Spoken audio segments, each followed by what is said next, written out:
The idea that the Anunnaki were a race of reptilians is a relatively recent concept, emerging just over 25 years ago. It originated primarily from the work of David Icke, a journalist turned author who popularized the Reptilian Agenda conspiracy. This theory claims that a race of reptilian aliens came to Earth hundreds of thousands of years ago, manipulated human DNA, interbred with humans, and still control global power structures today through influential bloodlines in politics, royalty, entertainment, and business. A common question posed to the archive is whether the Anunnaki were these reptilian beings. While the question presumes the existence of reptilian humanoids, the focus of this discussion is not to prove or disprove their existence, but to explore whether the Anunnaki specifically were reptilians. To approach this, the archive emphasizes the importance of understanding ancient serpent symbolism across various cultures.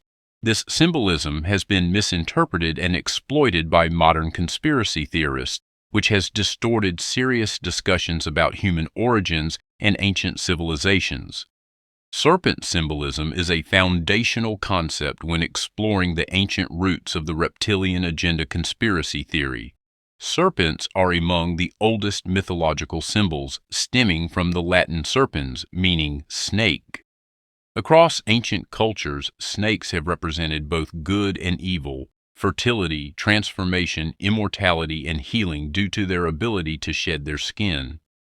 Often associated with sacred or divine contexts, serpents are frequently depicted coiled around the tree of life or around staffs, such as the caduceus of Hermes, the rod of Asclepius, and the staff of Moses.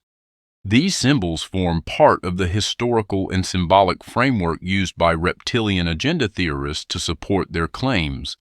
In an effort to broaden the context of such claims, let's look at a few ancient cultures in which serpent symbolism played an important role. The oldest known depiction of two snakes entwined around a rod is linked to the Sumerian god Ningish-Zida. A green steatite vase in the Louvre, made for King Gudea of Lagash circa 2200 BC, bears an inscription to him. Ningish-Zida was also considered an ancestor of Gilgamesh, who lost the plant of life to a snake, which then gained immortality.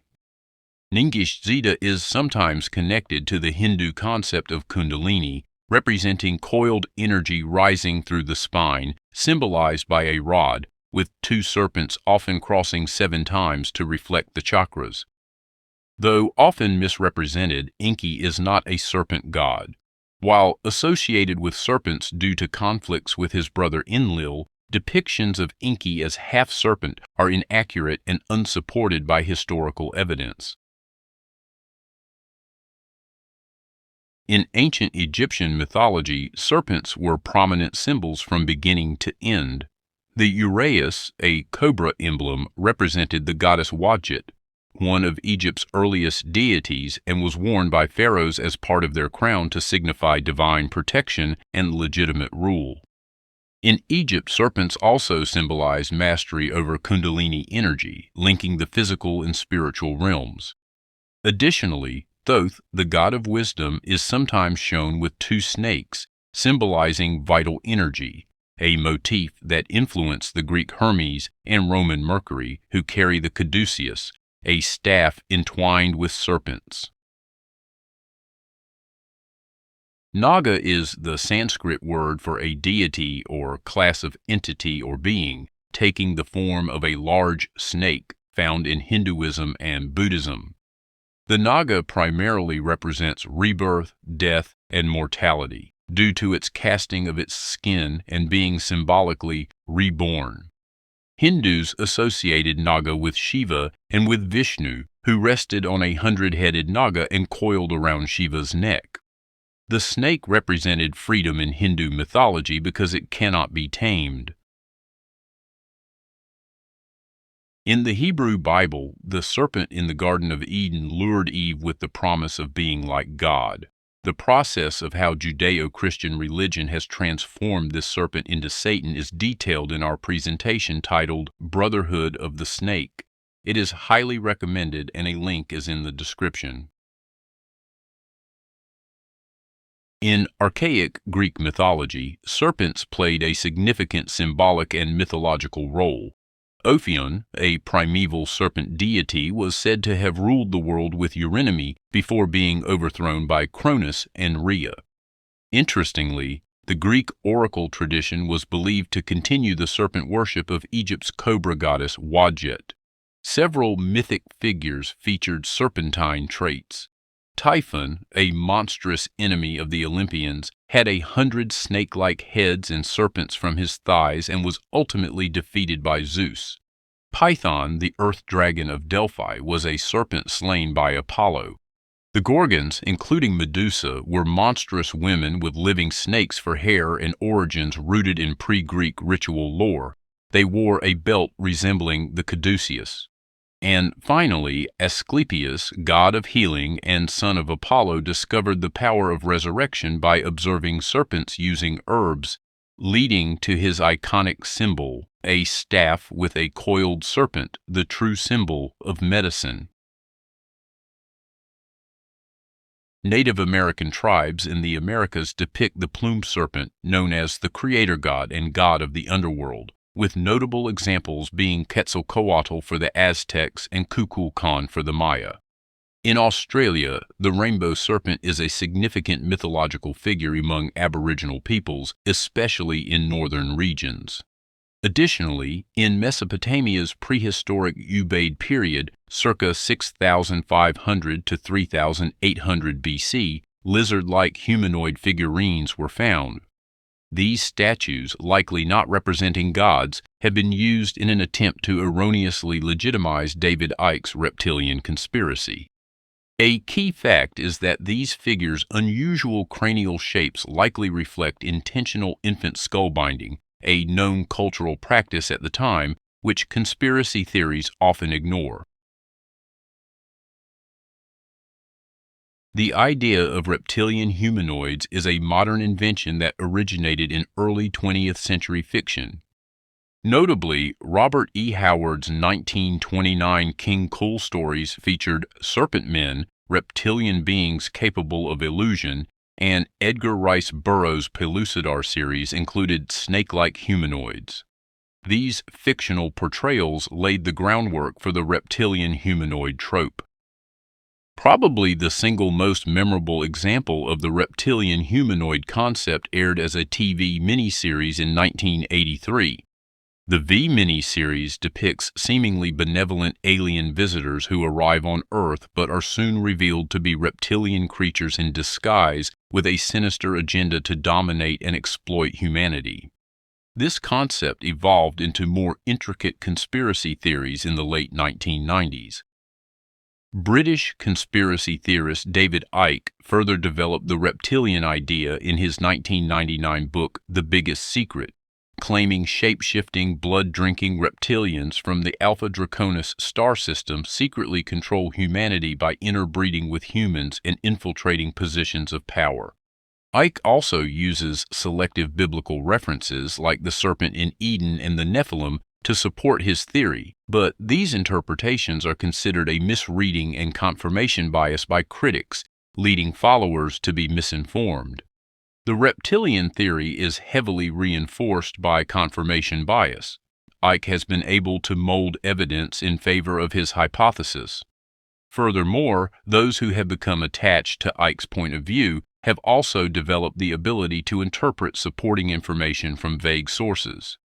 Another example of a misinterpretation is the video glitch that makes people look like they are shape-shifting.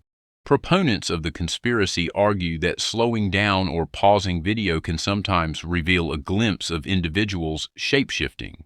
However, this shape-shifting is really a glitch known as a compression artifact. Brian Dunning explains it well in his book, Conspiracies Declassified. In recent years, there has been less repetition of the conspiracy theorists' claims when it comes to the video evidence of the reptilians. The reason for this decline is likely the advent of high-definition video.